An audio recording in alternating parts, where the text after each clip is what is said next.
Hello, my name is Ann, and today I'm going to have a look back at one of my first Android tablets that I ever owned, and this is the Asus Fonepad 7 Dual SIM FE170 K012.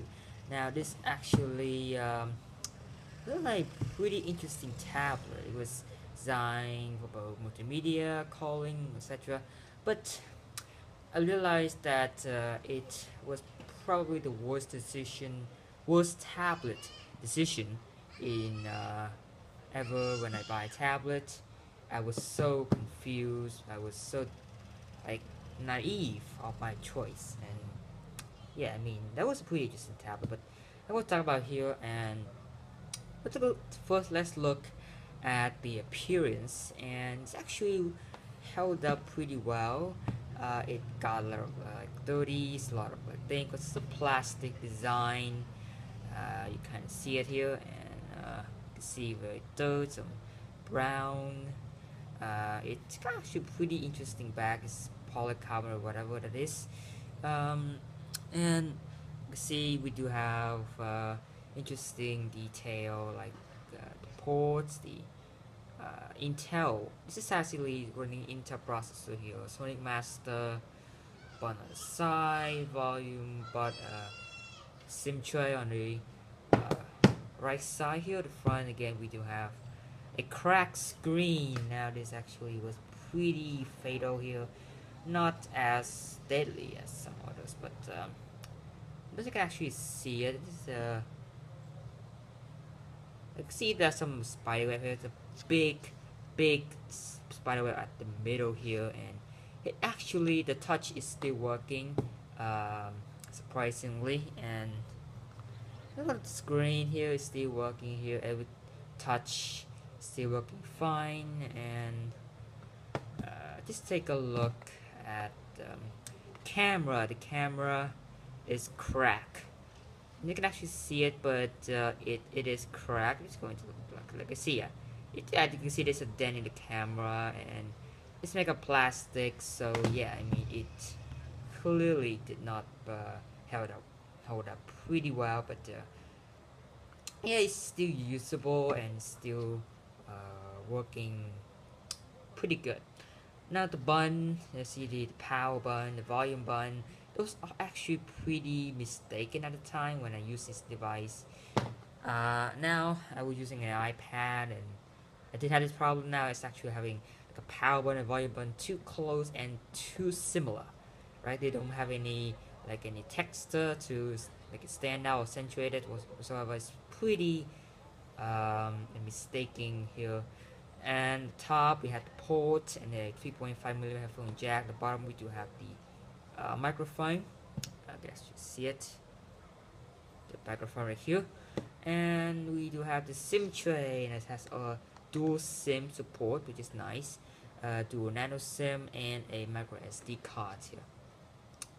Now, if you wonder, do I use the device right now? No, I handed it to my sister, and she vandalized it pretty much, but basically the UI and everything else. But yeah, I just borrowed just to make this video. And the screen again is cracked, but it's still usable.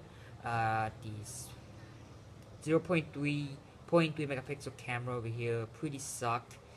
Speaker, we do have speaker on the top. It's not dual speaker, but again, because it is front facing, it is better than most speaker we have right now.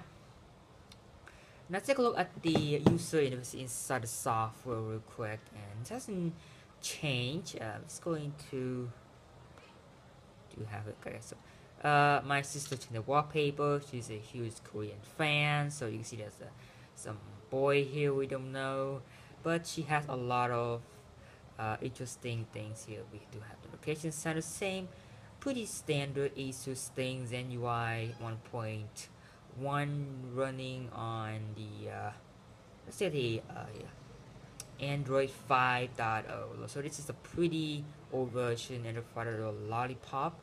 Not as new anymore, but it's still, almost apps still runs just fine on the firmware, and this clearly has Here, well, you see settings. This settings here.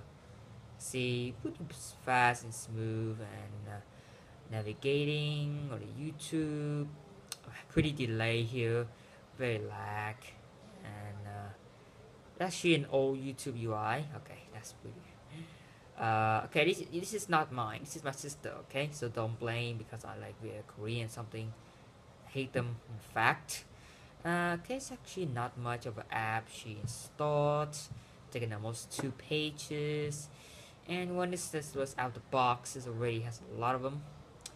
She basically just update and got some game like Candy Crush, Best Friends, Pikachu, and also Korean apps like learning Korean, or let's say Infinite Korea, or whatever that is. Yeah. So we have here the batteries. It's 52%. It has a 34,000 million hour battery. That's what I remember. Good on smartphone, but on tablet it's not that great, especially on this device. Look at the screen here, and I don't know what she used. I don't really know. I think the battery is 53%, and it's around 4.5 hours. So pretty decent battery to get it to like a day or two. I didn't remember, but the battery is actually not too bad. But again, it could be better with a tablet. And look at the UI. This is Zen UI, pretty basic here. Uh, you can actually change the theme. You can change icon pad. You can change up a very lot of things. And actually, most of Asus app are installed or updated with the Play Store. So with the Play Store, they actually have Asus app all over, and they just basically update via the Play Store and have a lot of Asus app over here. Very nice, but you may need to pay attention to these pretty often because you want to get the latest version. I mean, it's pretty basic here, and one thing I really hate about Zen UI, especially on this device, is that you cannot change the lock screen wallpaper. So you can see that the lock screen wallpaper and the home screen are exactly the same, and I cannot change it unless you get a third-party lock screen. It will be better, but yeah, I mean it's pretty annoying to only have one wallpaper only. That's pretty sad. Pretty some option are pretty similar here. Like some of the settings from Asus. We do have the screenshot. In installation settings, you can actually is actually internal storage or the external storage. Very nice. And you can change the quick settings option. You can change right here, as you can see. This quick settings option is pretty similar to Android 5, although they don't really change much. But again, it's pretty laggy, and I don't really have any apps to check the RAM management, so it's pretty unknown what RAM is taking. Just take a look at the RAM we're taking here. It's 216 megabytes, if you see right here, 216 megabytes. So that is the Asus Fonepad 7. Now this was a very interesting device. You can call, you can do anything. Let's take a look at the call here. You can see you can call on this device. This is something that I do not say. I need a tablet. You can actually call, and this is how many SIM, so can I call it for you? That is, of course, obvious. Yeah, as you see, there's no SIM card installed, so I can call. But pretty laggy here. So that's basically the Asus Fonepad 7. Just take a look back at this device, and got a lot of memories with this one. I broke up with this device last year when I switched to my new iPad Mini 2. That was a pretty interesting kind of choice. I had to move on because I don't want to live on this old and outdated device anymore. But it's just to look back on how much I got into technology, and this actually helped me a lot during really good thing, really intensive tasks like browsing, YouTube, surfing. This basically still do just fine all these things. That's why my sister still use it. So that's basically the cover of the Asus Fonepad 7, and I hope you enjoy the video. Make sure you like, subscribe, and share the video, and also leave a comment down below. And a couple of more videos about this device pretty soon. Maybe compare it to the J7 2016, even. But that's basically the Asus Fonepad 7. Thank you for watching, and goodbye.